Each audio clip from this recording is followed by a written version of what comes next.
Διονύσης. Δεν είναι υψηλή. Να μου έχει. Ζαΐ ρε. Βέβαια, εντάξει. Βιάς μου Ζάις ψηλά να Ας ξέρεις. το πράγμα.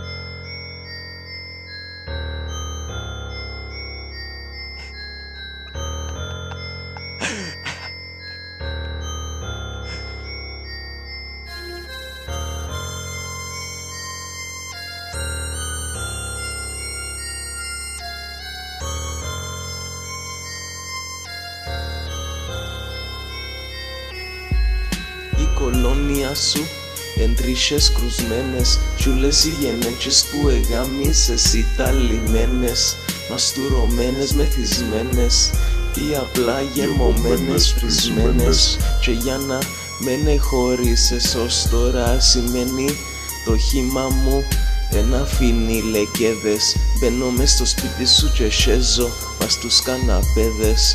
Η μουσική σου ακούεται όπως τα ξύλα που φακούν πασέτε νεκέδες. Τη μουσική μου ακούεις την μεσέτεκέδες. Γιατί είμαστε ψηλά θωρώσαι και μάχεσαι να βγεις που τα πυλά. Φτύνω σου κλωτσώσε χαμέ.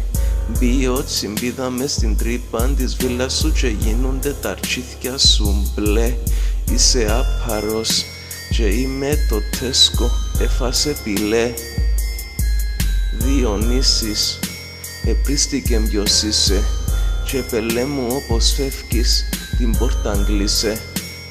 Σπίτι να πάεις, κάτσε λύσε, να γράψεις ρήμες, πελές. Να σπιτάρεις πίσω, αλλά είσαι πίσω, πολύ πίσω, τον παίρνεις από πίσω. Πουτανάκι νεράιδα θα στεντήσω.